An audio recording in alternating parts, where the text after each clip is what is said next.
not, that ye be not judged. For with what judgment ye judge, ye shall be judged. And with what measure you meet, it shall be measured to you again. And why behold thou the mote that is in thy brother's eye, but consider not the beam that is in thine own eye? Or wilt thou say to thy brother, let me pull out the mote from thy eye, and behold, a beam is in thy own eye? Thou hypocrite, first cast out the beam out of thine own eye, and thou shalt see clearly to cast out the mote that is in thy brother's eye. Give not that which is holy unto the dogs, neither cast ye your pearls before swine, lest they trample them under their feet, and turn again and rend you.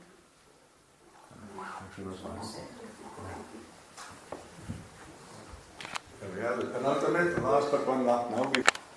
Verse 4 of chapter 5 says, blessed are they that mourn, for they shall be comforted. And the Lord was one time accused of saying things that were hard to understand. It was said to him one time, this is a hard saying. This is a strange saying. Blessed, happy, oh the bliss of those that mourn. Even stranger is the saying, really, because our good old friend of ours, again, continuous present tense, is in that word. Blessed are they, oh the bliss of they that keep mourning. It's a strange saying to have, isn't it? For they shall be comforted. There's a consolation at the end of it. Grief, sorrow, brokenness of heart. You must remember in this instance, it's not singular, it's not momentary, it's not fleeting, it's something that is there. It's normally used for those that have lost loved ones, and we're well acquainted with friends that have lost loved ones. It's a visible grief, a visible sorrow.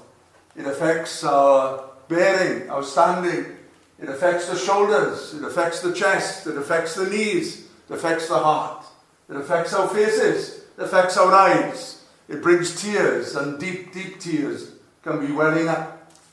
I've not seen tears, that's what we look at tonight, in the lady with the alabaster box of fragrant oil. I've not seen tears like she shed, where it says she showered the feet of Jesus with water, with the tears of her eyes.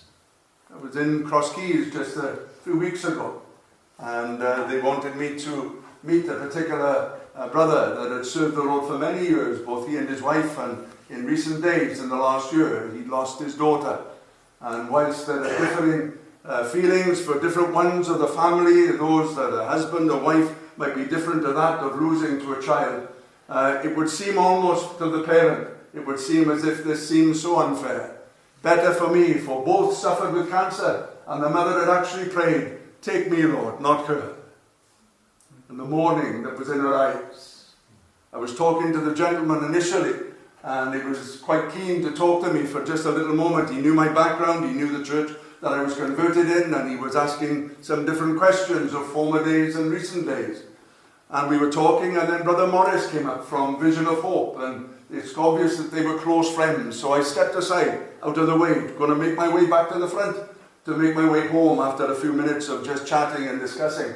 But then his wife caught a hold of me, and her eyes spoke louder than anything else. And what do you say to a woman that's lost a son or a daughter? What do you say to them? I found myself, I couldn't say anything. I said, well, may God hasten the day when you perhaps will sit down with someone and you'll be able to tell them, I know how you feel. She said, oh. So many people have come up to me and said, I understand how you feel. And I want to punch their face in, she said. They don't understand how I feel. But may God give her a day where she can sit down and she can speak to that mother that has lost her daughter, her son.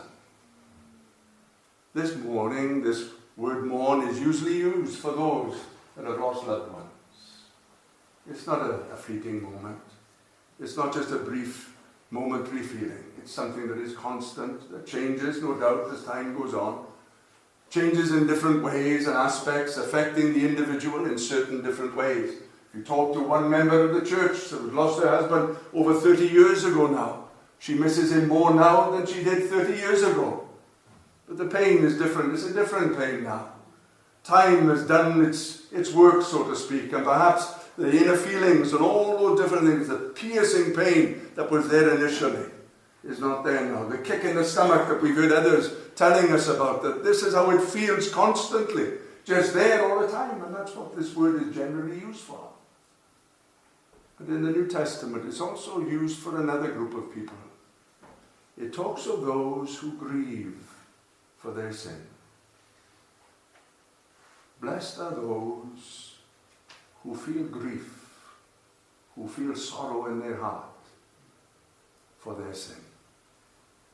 They're conscious of their sinfulness.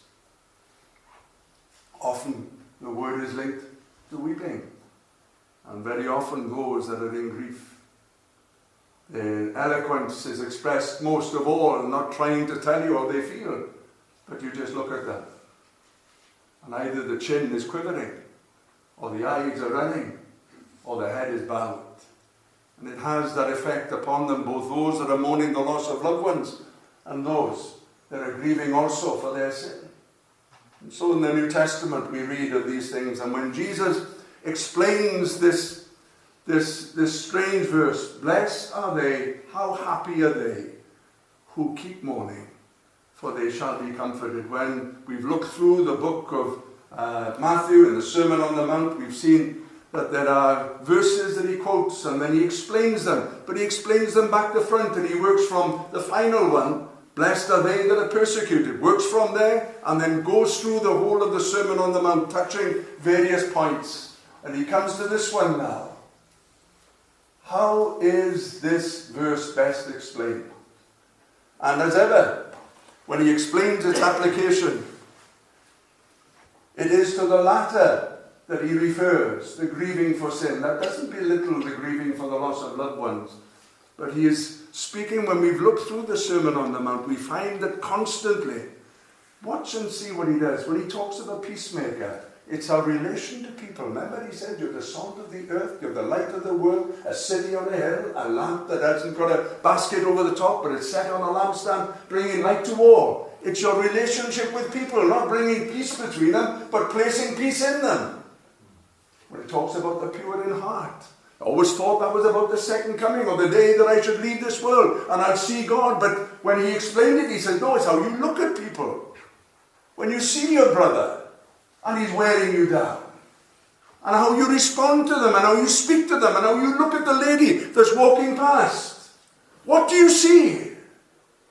Then he goes on to speak of various other areas, talking of the meek and the merciful. We found with merciful that they shall obtain mercy. Well, looked at it and looked at the different things, and we find out that when he begins to explain how that is applied, it means that mercy is not fickle. When you say you're going to do something, you stick to it. If you're going to support someone, you stick to supporting them. The novelty is not supposed to wear off. Granted, times might change when there's no need to do that anymore, whatever you're doing in supporting. But the merciful, he turned and he says, you've heard it said of old, an eye for an eye and a tooth for a tooth, but you're not going to do that the way we're going to do it. He talks about those that love their neighbour yet hate their enemy. He said, no, I want you to love your enemies. I want you to do good to them. I want you to pray for them. All these different things. And now when we come to this, we find again, he's dealing with people. The relationship that you have, if you notice in the little reading that Margaret took, the mention is of your brother. It's the response to those that are around you.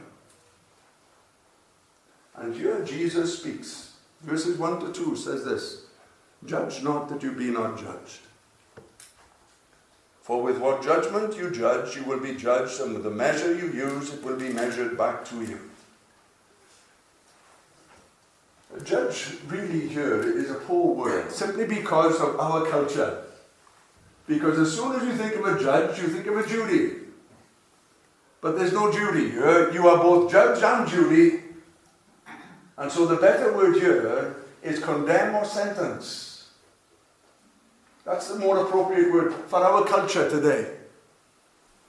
Because here, he is not talking of someone of an unbiased nature, or an unbiased jury giving their verdict and the judge acts upon and commands the sentence. No, he is speaking of an individual that assesses, that looks and brings condemnation or a sentence upon an individual or a group that they're looking at.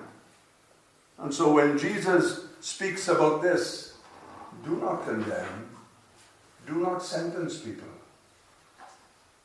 Are we quick to sentence people? Are we quick to condemn? What Jesus is saying here is that those who mourn for their sin, those who are broken-hearted, will be slow to condemn and will be slow to sentence. They will be reluctant. Please don't think within your heart, say, but that means you can't say anything. Look at verse 6. He speaks of dogs, and he speaks of swine, hogs. It's obviously a clarity for judgment. But there is a thin, thin line between assessing something and judging upon it and giving a sentence. As my dad used to say, Martin, there's a thin line between bravery and stupidity. And there's a thin line between judgment and sentence. The interesting thing is this: we are not to judge the world. Did you know that? Did you know that? You read the New Testament. It doesn't mean that you don't say repent and all these different things, but you're not to judge the outsider. There is judgment in civil law. The government and the rulers of this world have been given the benefit of judgment. The church eldership or church leadership have the benefit of judgment within the church. A family has the benefit of mum and dad or a guardian judging and disciplining. So let's not pretend there is no such thing as judgment. But we're not to sentence people. We're not to condemn people. Listen to the Pharisee as he turned and saw Jesus with his woman at his feet. This woman is a sinner. He's already sentenced her. But a wonderful change in my heart is being wrought, she could have sung. So quick to condemn, so quick to sentence. But the broken-hearted will be reluctant. What I looked at sometimes or listened to sometimes when people would say, now let's just slow down a bit. That I in my younger days thought was weakness. I find out it's wisdom. I find out it's the nature of God. If you're saying to yourself, I know who this is for, the problem, you've got it. Don't, if you're thinking, I know where we can lay this one. As soon as you do that, you're stuck. You've got it. So we're not to be quick to sentence or to condemn people. Verses 3 to 5. And why do you look at the speck at your brother's eye, but do not consider the plank in your own eye? How could you say to your brother, let me remove the speck from your eye, and look, a plank is in your own eye? Hypocrite, first remove the plank from your own eye, then you will see clearly to remove the speck from your brother's eye. The danger, so very often, we're very quick, and understandably so in the circumstances. Jesus a number of times uses the term hypocrite, and generally is referred to the Pharisee, or to the scribe, or to the teacher of the law. You know, those that did their good deeds to be seen of all men. Hypocrites, he said. Those that pray that men might hear and see that they pray. Hypocrites, he said. Those that fast and disfigure their faces. Hypocrites, they say, he says. Here, he says hypocrite. Once again. The danger. Again, don't pretend that the speck isn't there justifiably so. You see, later on in verse 5, he says, oh, go and remove the speck. The speck is not, it's not denying. It's there. The fault is there. But he said, before you go looking there, I want you to have a look inside first. I want you to be conscious of your weaknesses. I want you to be conscious of your sinfulness. Carol, you can actually go and sit in that little room now with a chair. I'd take a hot water bottle with you if I was able, it's cold in there. But it's painted, clear of spiders, everything looks spick and span. Looks really nice. Me and Peter were there the other day, and we took a lot of stuff up the skip. And Peter managed to get his cleared quicker than me in the car, so off he went, and I went to throw something, and a little bit of wood came, and a little wood chip, from one bit of furniture that we broke up. I threw it, and then it came back into my face. Just a little speck, but it completely disabled me.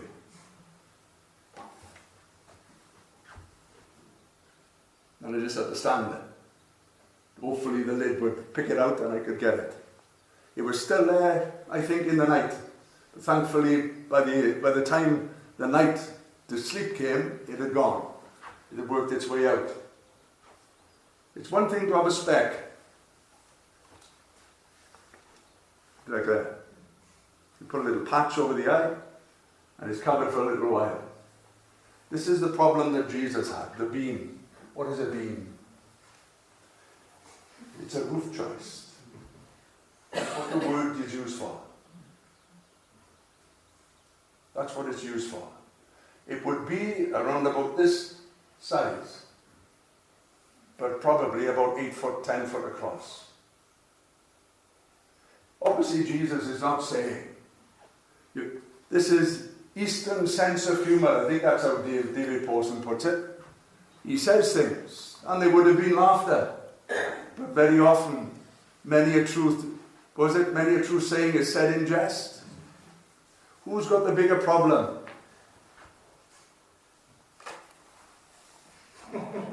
All that. Who's got the bigger problem? And the problem lays right here. And we're quick to pick up that speck, that mote, that bit of dust that's gone in the eye, the fault. It's not denied. Not denied at all. Jesus is not saying, oh no, it's not there. It's there. And it's completely disabled the person. It's amazing, isn't it? What can happen when just a piece of dust goes into the eye and you're stopped in your tracks. You can't do it. What about the person that's got a beam in his eye? A roofing joist. 8 foot or 10 foot of this size. It's in his eye. And yet he can still see the speck in the other person's eye.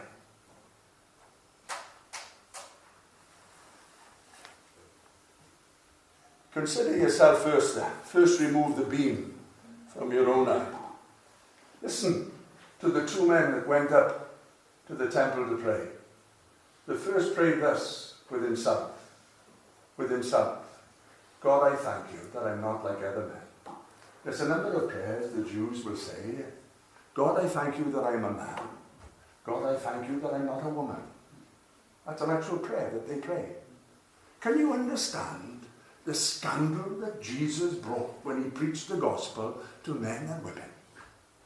The absolute scandal in society that a woman be treated as a human being with equal rights.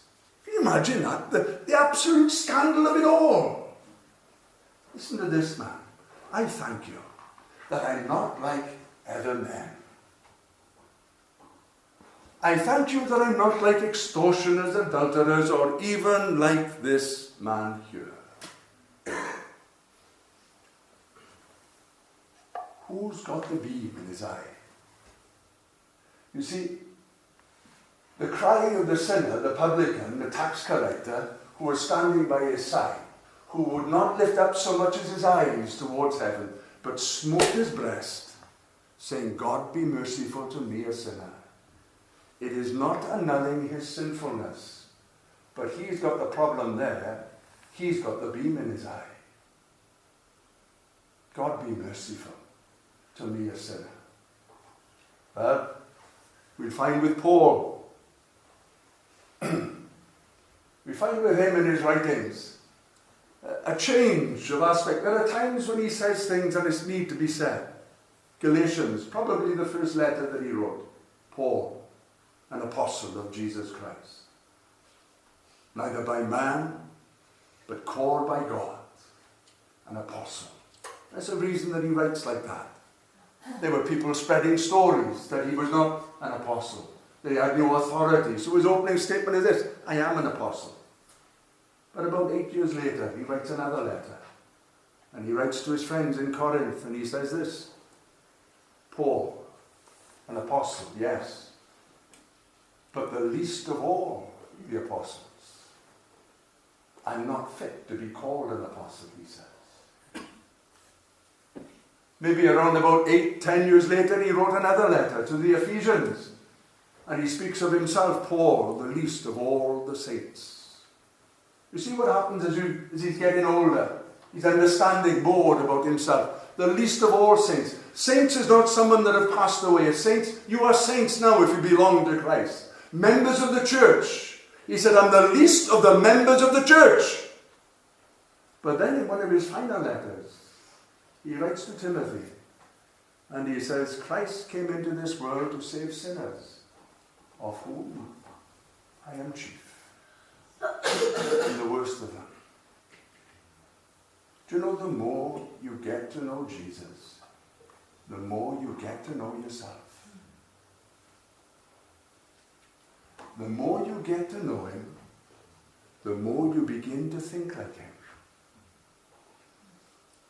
And you become reluctant. Notice what he says.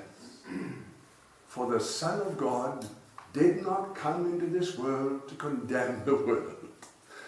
It was already condemned. He came to save.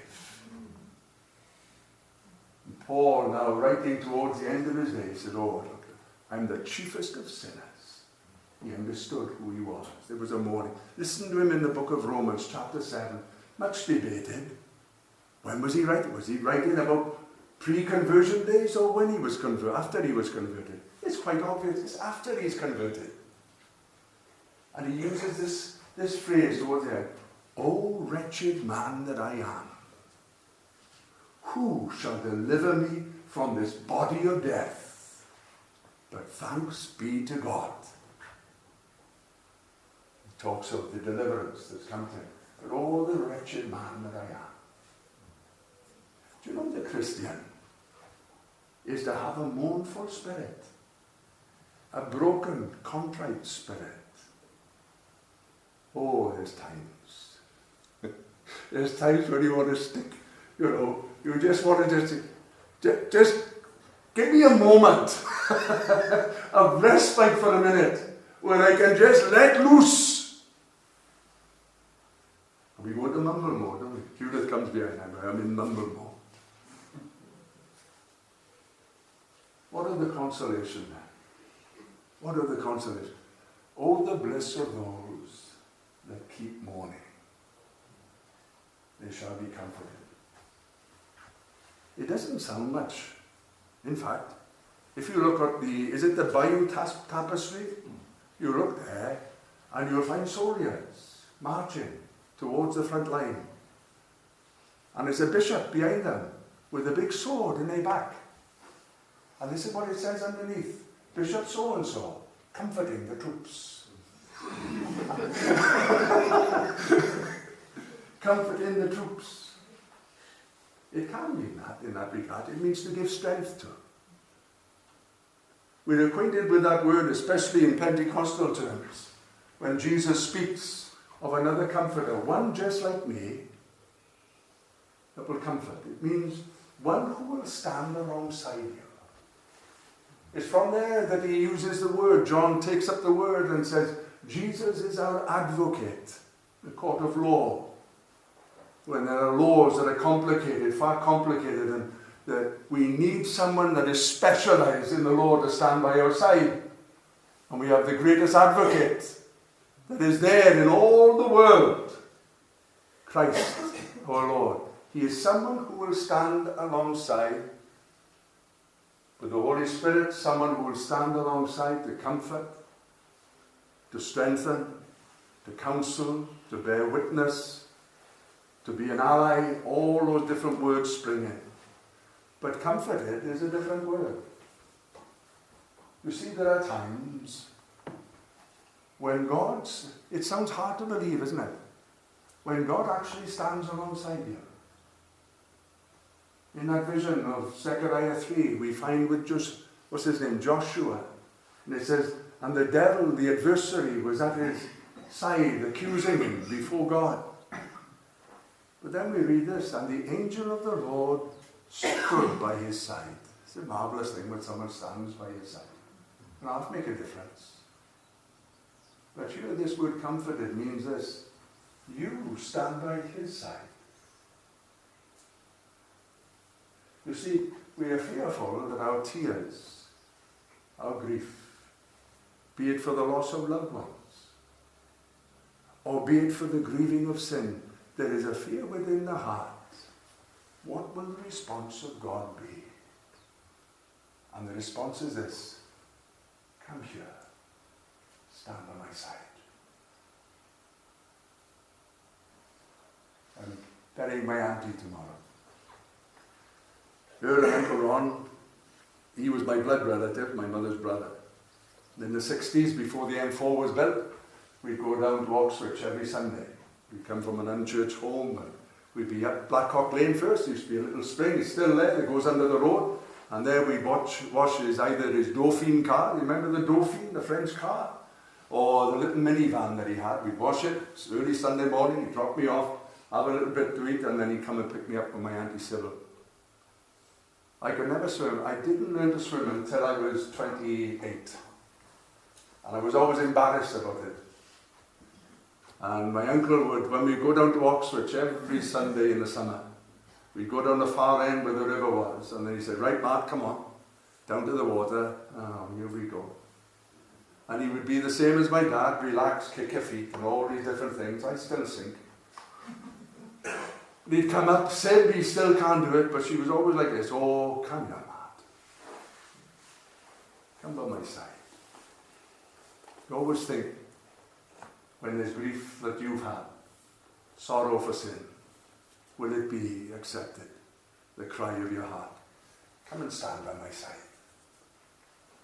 And you be my ally. You be my witness. It's also used to invite to a banquet. The same word is used to invite to a banquet. We speak of a woman tonight who wasn't invited to a banquet. But as was common then, people would go to watch. If there was someone well respected, they'd go and watch. She didn't have an invite to a banquet, but oh, she came away with a feast after. What a marvellous thing it is. When they who mourn are comforted. What a marvellous thing it is. When a soul that is grieving hears the voice of Jesus speaking to her, and speaking to him, come here, stand by my side, not by order, but by invite. May God grant to you assurance within that you can come by his side here and know his blessing. James put it this way: draw near to God, and he will draw near to you. Cleanse your hands, you sinners. Purify your hearts, you double-minded. Come, lament and mourn and weep. When we get to know Jesus, we find that he's there calling us to his side. Come home. George Beverly Shea. I wish I could sing like him. Come home. Ye who are weary, come home.